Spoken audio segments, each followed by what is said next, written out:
Cold start ng ating C9 natin.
So today ang na-expect natin na makikita natin sa Tambike is si Tokne, no? Si Batugan with his new KTM Duke 790. Ayan, fresh na fresh, virgin na virgin yung kanyang motor. Tapos si Marcopio yung kanyang ever trusted Dominar 400.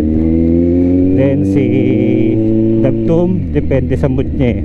Si either naka-scooter or naka-doming 400 din.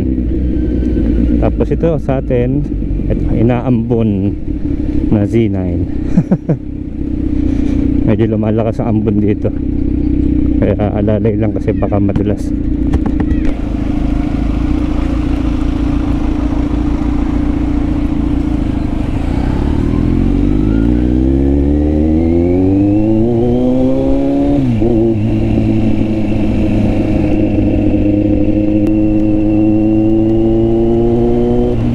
Lakas na talaga, kaya naatrasan to.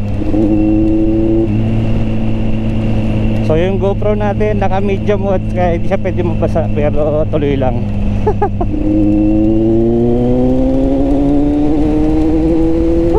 Sakit sa balat. Para ako tinutusok ng karayom.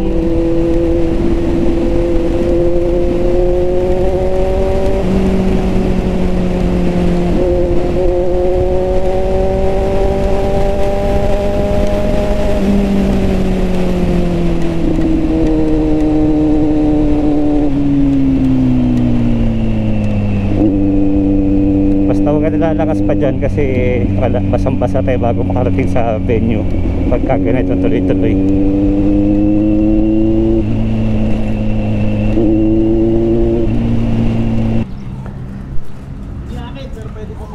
May basahan ka na.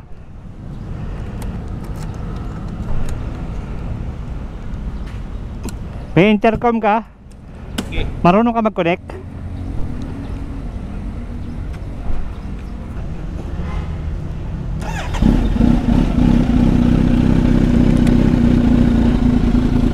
Ito mga kasama natin.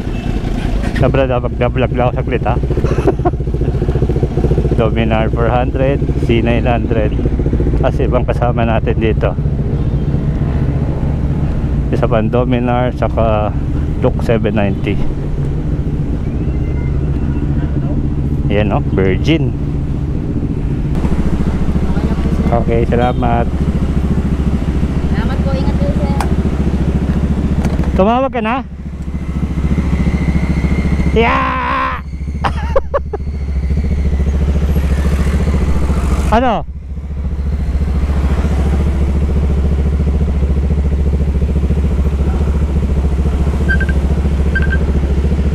Hello.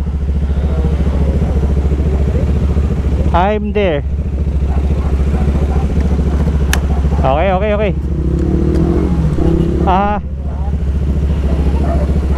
Si Dagtum.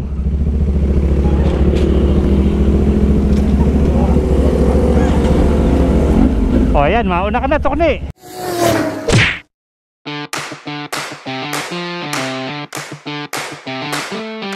One eternity later. Hello! So yung tambike natin kahapon, no? Time check 3:23 na ng hapon. Kinabukasan tayo uuwi. Nagtuloy-tuloy yung tambike natin. Kaya ito, isang araw ang lumipas bago tayo umuwi.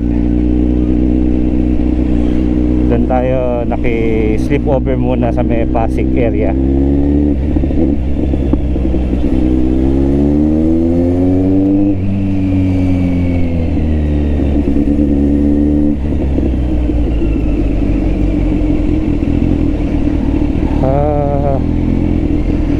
Medyo katatapos lang ng ulan doon sa area ng Pasig kanina, no? Pero dito mukhang tapos na rin.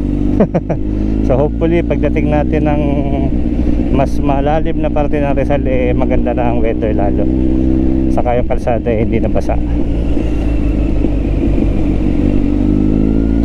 So kahapon nakita natin yung dalawang 790 Duke ng KTM ni Tokne at ni Big Daddy. Yan.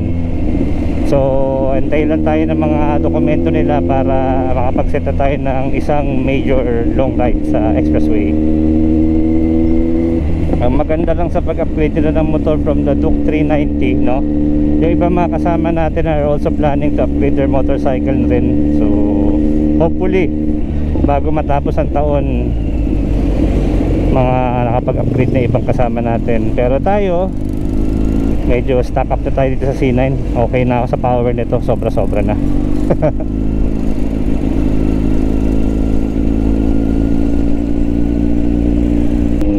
Sayang yung mga kuha ko kahapon na clips na video kasi medyo padilim na nun, kaya kahit i-post ko ano na rin, hindi na rin magagamit kasi madidilim masyado yung videos, wala na makita.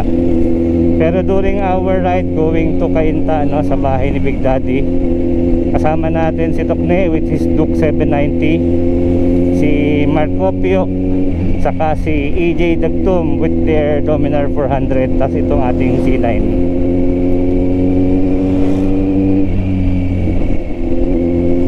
After natin sa highball ni Big Daddy, dumiretso tayo ng Starbucks sa may Sierra Valley. And after that, nag-dinner kami, no, late dinner sa may Pasig. May Paris doon na sinigang Paris, sarap. Tapos tuloy na kami kay Tokne. Doon na kami nakitulog. So since last night andun tayo hanggang kanina, no, supposed to be dapat meron kami pinaplano ni Dagtub na mini ride for this day, pero dahil nagkakaedad na, no, mas pinili namin magtutulog na lang kanina, tapos ngayon tayo nakauwi.